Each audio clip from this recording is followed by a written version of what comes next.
इससे पहले मैंने जो है वीडियो बनाकर आप सभी को जानकारी दिया था कि अगर आप बिहार में आशा कार्यकर्ता बनना चाहती हैं तो लगभग जो है 27,000 से अधिक पदों पे भर्ती यहाँ पे निकाली जा रही है। अभी जो है भर्ती का नोटिफिकेशन यहाँ पे अलग अलग जिलों के द्वारा आनी शुरू हो गई है। इस वीडियो में जो है पूरी जानकारी बताएंगे कि अगर कोई महिला है जो कि आशा कार्यकर्ता के रूप में काम करना चाहती हैं, 10वीं पास हैं, तो किस तरह से आशा कार्यकर्ता के लिए फॉर्म को भरेंगी, एलिजिबिलिटी क्राइटेरिया क्या रखे जाते हैं, किस तरह से सिलेक्शन होता है और जो इसका फॉर्म है स्टेप बाय स्टेप कैसे भरना है, और साथ ही साथ आप किसी भी जिले के अंतर्गत आते हैं तो अपने भर्ती की जानकारी को कैसे चेक करना है कि आपके जिले में भर्ती निकाली गई है या फिर नहीं निकाली गई है।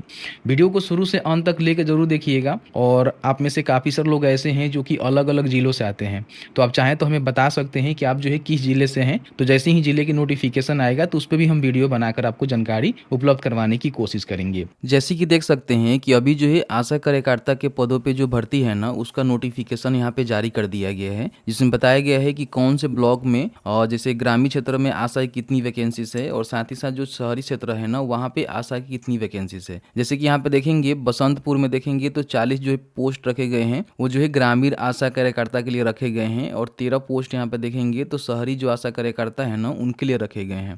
टोटल भर्ती की हम बात करें तो लगभग ग्रामीण के लिए 3 से 43 पदों पर भर्ती निकाली गई है, और वही हम शहरी की बात करें तो 53 पदों पर भर्ती निकाली गई है। आप भी अपने जिले का जो भर्ती है वो चेक कर सकते हैं। आगे बताएंगे नोटिफिकेशन कहाँ से डाउनलोड करना है और कैसे जो है स्टेप बाय स्टेप फॉर्म को भरना है। लेकिन उससे पहले सबसे पहले समझने वाली बात यह है ना कि इसमें जो है कौन लोग आवेदन करेंगे और किस तरह से आपका सिलेक्शन यहाँ पे होने वाला है। यहाँ पे भर्ती की जानकारी भी आप चेकआउट कर सकते हैं कि कौन से जगह पे, जैसे कि यहाँ पे देखेंगे ब्लॉक का नेम है, टोटल वैकेंसीज है, ग्राम पंचायत का नेम है, ठीक है, और यहाँ पे ग्रामीण में आशा कितनी भर्ती है, फिर यहाँ पे देखेंगे तो वार्ड में कितनी भर्ती है, फिर यहाँ पे डेट आपको देखने को मिलेगा कि इसका जो डेडलाइन है वो क्या कुछ रखे गए हैं, फिर यहाँ पे देखेंगे इसका जो टाइमिंग है वो भी यहाँ पे दिया गया है, ठीक है, जहाँ पे आम सभा यहाँ पे लगने वाले हैं। तो यहाँ पे प्लेस देखेंगे तो पंचायत भवन पे आपका जो है आम सभा यहाँ पे लगने वाला है। तो यहीं पे जो है आपको फॉर्म भर के अपने जो भी मुखिया होते हैं, आप ग्रामीण क्षेत्र से आते हैं तो मुखिया के पास, और शहरी क्षेत्र से आते हैं तो अपने जो वार्ड पार्षद है ना उनके पास आपको जमा करना होता है। और आम सभा का डेट भी यहाँ पे निकल के आ चुका है, क्योंकि देखिए इसकी जो भर्ती होती है ना उसमें आम सभा लगता है, आम सभा के अधिकार होता है इन लोगों का जो है चयन करना, ठीक है। तो जो भी यहाँ पे आम सभा लगने वाले हैं ये आपको यहाँ पे डेडलाइन भी देखने को मिल जा रहा है कि कब लगने वाले हैं और उसका डेट और समय क्या रहेगा, ठीक है। तो यहाँ पे इसको चेकआउट कर सकते हैं। तो बाकी यहाँ पे जो भी ग्राम पंचायत है उसको चेकआउट कर सकते हैं। देखेंगे तो काफी सारे जो है अलग अलग जगहों पे भर्ती निकाली गई है, और जहां से आप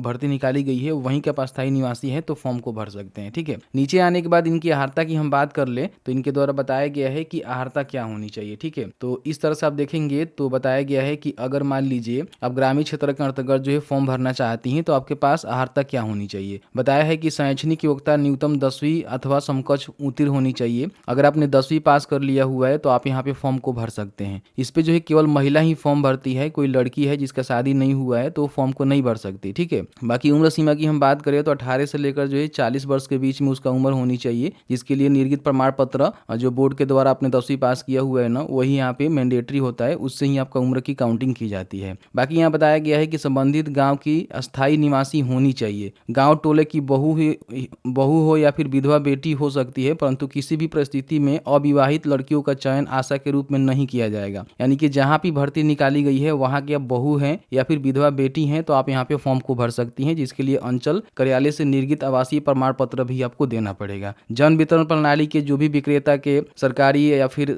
जो भी अर्ध सरकारी सेवक के रिश्तेदार हैं, कोई बेटी है, पत्नी है, पुत्र बधू है, पौत्र बधू है या फिर चयन, इन सब का जो चयन है ना आशा कार्यकर्ता के रूप में नहीं किया जाएगा। इन बातों को ध्यान रखेंगे। इसका भी आपको निर्गत प्रमाण पत्र देना होगा कि मेरे घर में इस प्रकार का कोई भी काम नहीं करता है। अगर मान लीजिए कई सारे लोग ऐसे हैं जो कि मुखिया हैं, पंचायत समिति हैं, सदस्य हैं, वार्ड सदस्य हैं, जिला परिषद है, सदस्य आंगनबाड़ी सेविका या सहायिका के रूप में काम कर रहे हैं, उसके घर के हैं या फिर वो लोग काम कर रहे हैं तो भी आशा के रूप में काम नहीं कर सकती। इन बातों को ध्यान रखेंगे क्योंकि एलिजिबल इनको नहीं माना जाता है। एक से अधिक आवेदिका के समान योग्यता रहने पर विधवा, अलग से रह रही महिला, तलाकशुदा और जो प्रशिक्षित दाई को प्राथमिकता यहाँ पे दी जाएगी। यानी कि मान लीजिए आवेदन, जैसे कि मान लीजिए 2 महिलाएं यहाँ पे आवेदन कर रही है, जो कि एक शादीशुदा है लेकिन वहीं पे एक विधवा महिला है तो उसको जो है प्राथमिकता यहाँ पे देखने को मिलेगा। फिर तलाकशुदा कोई महिला है उसको यहाँ पे प्राथमिकता देखने को मिलेगा, यानी कि भर्ती सबसे पहले उसकी कराई जाएगी, ठीक है। तो इसके लिए आपको प्रमाण पत्र भी देना होगा, जैसे कि विधवा कोई है तो उनके पति का जो मृत्यु प्रमाण पत्र है वो देना पड़ेगा।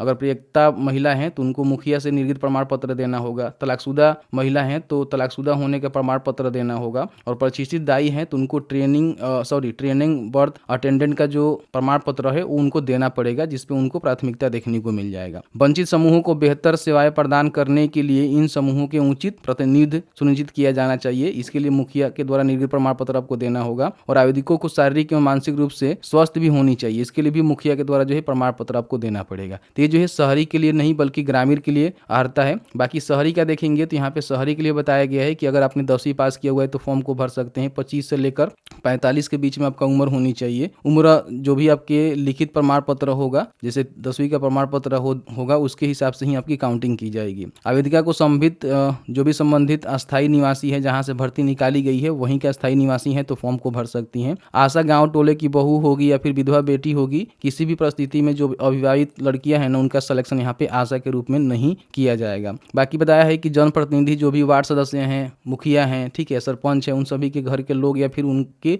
जो भी रिश्तेदार हैं वो यहाँ पे आवेदन नहीं कर सकते हैं। तो यही चीज रहेगा। बाकी देख लीजिएगा वही सेम यहाँ पे जो ग्रामीण वाला है ना वही यहाँ पे रहने वाला है। तो इस तरह से आप देख लिए कि कौन लोग जो है आवेदन कर सकते हैं और कौन लोग यहाँ पे आवेदन नहीं कर सकते हैं। अब यहाँ पे हम बात कर लेते हैं कि भर्ती कहाँ से निकाली गई है। तो आप यहाँ पे देखेंगे तो मैंने जो नोटिफिकेशन यहाँ पे डाउनलोड किया हुआ है ये जो है सुपौल जिला से यहाँ पे निकाली गई है, क्योंकि भर्ती जो है अलग अलग जिलों के द्वारा ही कराई जाती है, जिलावार ही भर्ती आती है। तो फिलहाल यहाँ पे सुपौल का जो नोटिफिकेशन है ना, तो इस तरह से देखेंगे तो पूरी जानकारी देखिए यहाँ पे आपको 25 देखने को मिलेगा। ठीक है, देख रहे हैं ना, 7/5/2025 यहाँ पे सिग्नेचर हुआ है। जो भी सिविल सर्जन सह सदस्य सचिव हैं जिला स्वास्थ्य समिति सुपौल के, उनके द्वारा ये सिग्नेचर आपको देखने को मिलेगा। यहाँ भी देखिएगा 7/5/2025 यहाँ पे लिखा गया है, लेकिन यहाँ पे इन्होंने 24 गलती से मेंशन कर दिया हुआ है। ठीक है, तो इस तरह से देखेंगे तो भर्ती निकाली गई है और टोटल जो है 3 से 43 पदों पे भर्ती होने वाली है। नीचे आएंगे तो यहाँ पे इनका जो एप्लीकेशन फॉर्म है वो भी दिया गया है। यहाँ पे देखेंगे एप्लीकेशन फॉर्म इसी में मेंशन कर दिया गया है। तो ये जो है आपको आवेदन करना होता है, इसका फॉर्म आपको भरना होता है। तो इसको आपको भर के जो है जमा करना होता है। बताएंगे कहाँ जमा करना होता है।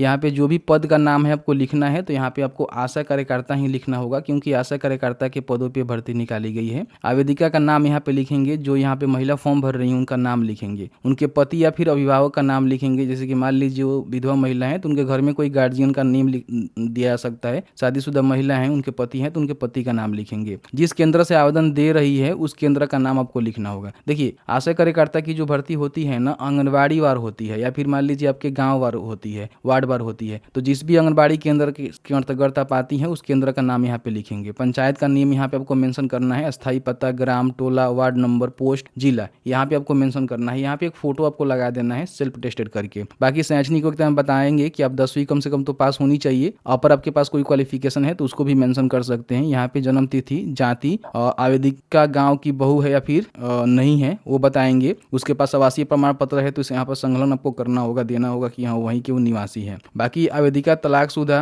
प्रयोक्ता या फिर विधवा है तो आपको उल्लेख करके बताना होगा, उसकी आय बताना है। और बाकी आवेदिका लाभांतित क्षेत्र की है या फिर नहीं है ये भी आपको बताना है। अन्य कोई क्वालिफिकेशन है तो आप यहाँ पे मेंशन कर सकते हैं और यहाँ पे सिग्नेचर करके जो भी मुखिया जी हैं उनके पास ही फॉर्म आपको जमा करना होगा। ग्रामीण क्षेत्र से आती हैं और कोई महिला शहरी क्षेत्र से आती हैं तो अपने जो भी वार्ड पार्षद होते हैं ना उनके पास ये आवेदन जमा करना होगा। अब इसमें देखेंगे तो जो भी आम सभा का डेट यहाँ पे बताया गया है उस डेट पे आम सभा लगाए जाएंगे। ठीक है, और उसी आम सभा के माध्यम से मुखिया और जो आपके शहरी क्षेत्र के वार्ड पार्षद होते हैं उनके माध्यम से आशा कार्यकर्ता का जो है सिलेक्शन किया जाएगा। 10वीं के जो भी अंक होगा उसके बिहाफ पे। ठीक है, तो सिलेक्शन होने के बाद फिर आपको नियुक्ति पत्र दी जाएगी, उसके बाद आप यहाँ पे वर्क कर पाएंगी। तो यहाँ पे सबसे पहले भर्ती की जानकारी चेक कर लीजिएगा कि आपके ग्राम पंचायत में, ठीक है, कितनी भर्ती है, कहाँ भर्ती है, जरूर चेक कर लीजिएगा। ठीक है, और उसका जो भी डेट है आम सभा का वो कब लगने वाला है, कब से लेकर कब तक लगने वाला है, उसका प्लेस क्या है, वहाँ पे आपको जाने होते हैं। तो इस तरह से जो है सारे जानकारी को चेक करके बड़ी आसानी से फॉर्म को भर सकते हैं।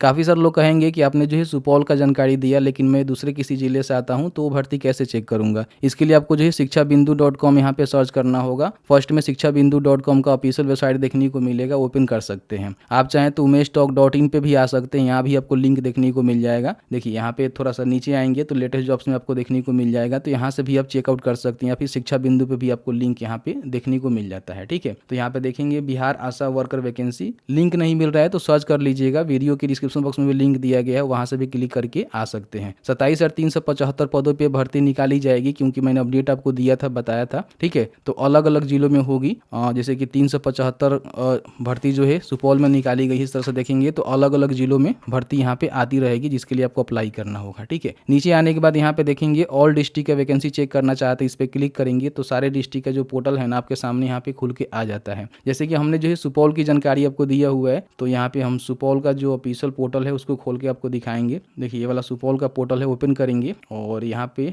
नोटिस वाले सेक्शन में जाएंगे, रिक्रूटमेंट सेक्शन में जाएंगे तो यहाँ पे देखेंगे नोटिफिकेशन जो ग्रामीण आशा होती है या फिर अर्बन आशा होती है उनके लिए यहाँ पे जारी कर दिया गया है। यहाँ से डाउनलोड करके आप फॉर्म को भर सकते हैं। ठीक है, चेकआउट कर सकते हैं। इस तरह से दूसरे भी डिस्ट्रिक्ट आप चेक करना चाहते हैं तो यहाँ पे जाकर नोटिफिकेशन वाला सेक्शन में जाकर, रिक्रूटमेंट सेक्शन में जाकर आप चेक कर सकते हैं। अगर यहाँ पे भर्ती आई होगी तो नोटिफिकेशन को डाउनलोड कर लीजिएगा, उसमें जो भी वैकेंट सीटें है उसकी जानकारी चेक कर लीजिएगा और बाकी क्वालिफिकेशन सेम रहता है, अप्लाई कर लीजिएगा। ठीक है, तो इस तरह से मैंने पूरी जानकारी बताया। साथ ही साथ उमेश टॉक पर भी आपको लिंक देखने को मिलेगा, तो यहाँ भी आकर आप चेक करते रहेंगे, पूरी जानकारी समय समय पर अपडेट कराई जा रही है। जैसे कि आपने देखा कि मैंने जो है पूरी जानकारी बताया कि किस तरह से सुपौल जिला के जो नोटिफिकेशन है आपको देखने को मिला, तो इसी तरह के आपके जिले के भी नोटिफिकेशन आने वाले हैं। जिस तरह से सुपौल का निकाला गया है ना, इस तरह से अलग अलग जिलों का नोटिफिकेशन आएगा, जिसको आपको डाउनलोड करना होगा और उसी के आधार पर आपको आवेदन करना है। और इसमें किसी प्रकार की कोई भी परीक्षा नहीं होता है, जो भी मैट्रिक का अंक होता है उस पर ही मेरिट बनाकर जो आम सभा लगाए जाते हैं उसके माध्यम से सिलेक्शन कर दिया जाता है।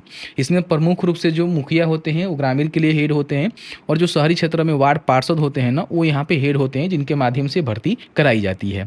तो ज़्यादा जानकारी के लिए आप इनसे भी संपर्क कर सकते हैं। बाकी जिलावार नोटिफिकेशन डाउनलोड कर लीजिएगा। आपने अपने जिले का नाम जो है कमेंट करके बताया हुआ है, तो उसके लिए हम वीडियो लेकर आएंगे जैसे ही नोटिफिकेशन आएगा। साथ ही साथ आप भी यहाँ पे शिक्षा बिंदु पे या फिर umeshtalk.in पे जाकर चेक करते रहिएगा। तो बस आज की इस वीडियो में इतना ही। वीडियो थोड़ा सा अच्छा लगा है तो प्लीज़ वीडियो को लाइक जरूर करेंगे।